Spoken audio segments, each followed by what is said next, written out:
Welcome, everybody, to another episode of TheDoubleZTV, where here on my show, I'm the champ, bitches. So, Royal Rumble 2016 has now entered the record books. After 2 to 3 back-to-back disappointing shows, did WWE do things right this year? I'm gonna spoil it for you. They did. The theme to this almost felt like they were trying to emulate Royal Rumble from 2006. The only difference between 2006 and 2016 is this one was light years better than 2006. I freaking guarantee it. I'm gonna say right off the bat, this was the best overall Royal Rumble show since like freaking 2008. Every Royal Rumble pay-per-view since 2009 onward, as a whole, has felt disappointing. So this one, they finally pulled something big out of their hats. How did the show go? With the matches and all that stuff? Well, let's break it down. First off, in the Intercontinental Championship match, Dean Ambrose retained the Intercontinental Championship in a last man standing match against Kevin Owens. This match, already probably the match of the night, 4 out of 5 stars. Great friggin' match. You saw intense action, back and forth, very dramatic. Especially with Kevin Owens having that smart moment of freaking rolling out under the rope to stand on his feet on the floor outside of the ring just before referee could count to 10. You saw the big freaking running cannonball through the barricade, freaking tables destroyed left and right, and that finish, holy crap! I mean, freaking Kevin Owens set up 4 chairs standing and a closed chair, like on top of all 4 chairs, laid Dean Ambrose on it. Looked like he was going to go for a moonsault to drive Dean Ambrose through the chairs, but Dean Ambrose got up and shoved Kevin Owens off the top and crashed through the 2 stacked tables towards the corner. And that was too much for Kevin Owens, as he could not stand by the count of 10. Like I said, very well done match. 4 out of 5. Great way to start the show. Just freaking crazy, intense, kick-ass brawl left and right. Then, match number 2 was, of course, New Day defeating the Usos to retain the tag team titles. And now we have Francesca 2. That is right. Xavier Woods has moved on and brought a new trombone. Clever. But anyway, this match I feel was good. I give it about 3 1/4 out of 5 stars.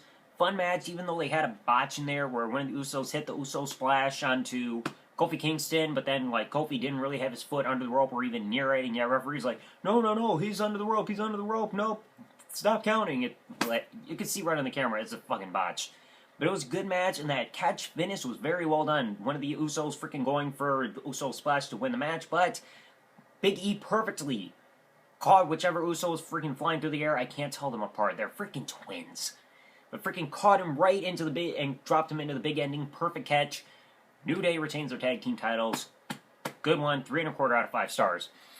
Next up, for the United States Championship, which I'm definitely going to criticize, Kalisto defeats Alberto Del Rio to become a 2-time United States champion. I've got to ask what WWE was thinking, because the whole thing to this felt pointless and thrown together, because Kalisto gets a title shot, wins it, then that same week he loses it right back to Del Rio and then wins it again. That's not really a smart booking choice, especially when you look at how the United States title was handled ever since John Cena won it back at WrestleMania. You didn't see constant flip-flopping title changes, especially 3 in the course of a couple weeks. Well, yeah, 3 in the course of a couple weeks. You saw solid matches and defenses and everything, but instead they're flip-flopping the title, which is going to help devalue it. John Cena, whether people want to admit or not, made the title feel important, but if they're going to keep flip-flopping the United States Championship, it's going to lose its value. You know? But this match, I'm asking, why? I don't get what they were thinking with putting the title on Kalisto and taking it off of him and then finally putting it back on him. It felt like a bit of a waste of time, but nevertheless, the match was pretty well done. 3 1/2 out of 5 stars. Really good match. You had some pretty well done chemistry and action in here. Both men put on a solid performance, even though there were a couple of notable botches. Like, I think Kalisto was trying to go for like either a sunset flip or a roll up and kind of botched the landing when trying to get into the roll up, so he kind of screwed up there. And even the finish they kind of messed up, because you had the top turnbuckle exposed. Kalisto was going for a bit of a Hurricane Rana, and Del Rio had to kind of redirect himself to get into the busted turnbuckle. And then the steel turnbuckle, and then, of course, the Lita del Sol. Number 2, because it took 2 of them to put Del Rio away, and Kalisto as the United States champion. So still a pretty damn good match, 3.5 out of 5 stars. Got a couple sloppy moments in there. Yet some good interaction overall. But there's also one thing I gotta ask. What does Del Rio have against masks? I mean, he's come after Kalisto's mask. I think he's gone after Ray's mask. He's gone after Sin Cara's mask. Jacko Knight, you might want to be careful of yourself there too, dude. Then for the Divas Championship, Charlotte retains her Divas Championship against Becky Lynch. This was a good match, 3 out of 5 stars. You had some good action in here, back and forth. Becky was putting on a strong performance. Both women were really giving it their all. You had a pretty damn nice build, especially with the whole thing about betrayal and best friends and the heel turn by Charlotte leading up to this. You had Ric Flair getting involved in the match. And of course, at the end, you saw Ric Flair be a distraction. Charlotte, boom! Speared Becky down the second time. The Irish Splash Kicker is down. 3 out of 5 stars. Good match, good effort. And then afterwards, really got us talking. Because Charlotte got a bit more of a beatdown on Becky, posing with the title, and then the boss, Sasha fucking Banks, makes her return for the first time in a little while. Kicks Becky out of the ring. Looks like she wants a title shot against Charlotte. Charlotte was like, no, you don't deserve it. Tries to leave, and boom! Backcracker by Sasha, and then the Banks statement. So it looks like Sasha may have turned face. You never know. It looks like Sasha, you better win that title. You fucking better. And then, of course, the big match of the night.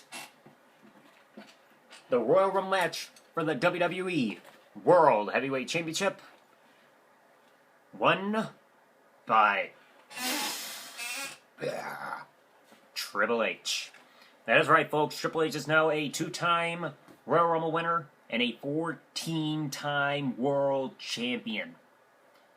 This Royal Rumble match was very well done. The only surprise entrant we saw was at number 3. Get ready to fly!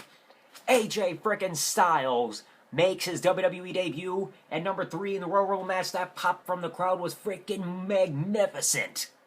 Freaking came out there, yeah! AJ freaking goddamn Styles.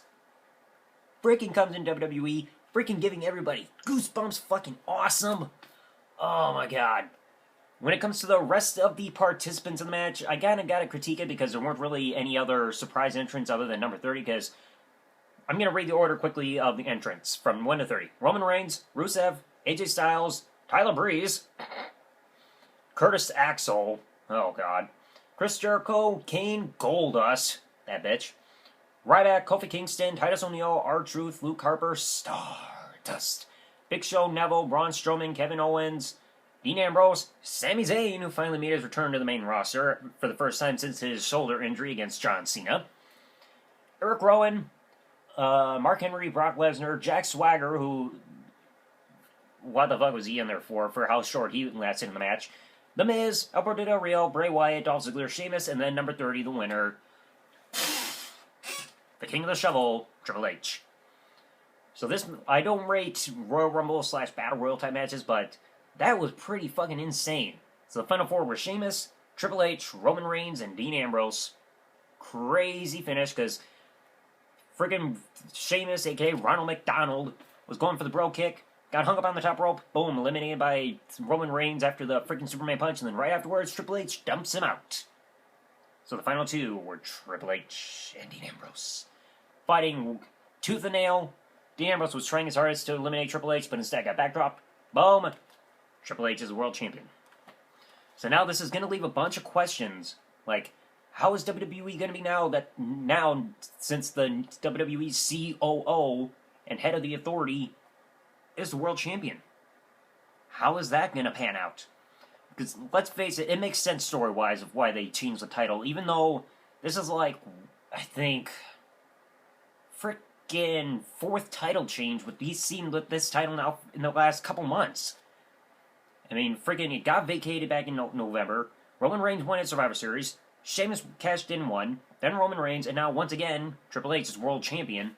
So Roman Reigns' 2 freaking title reigns didn't even last long. Holy crap.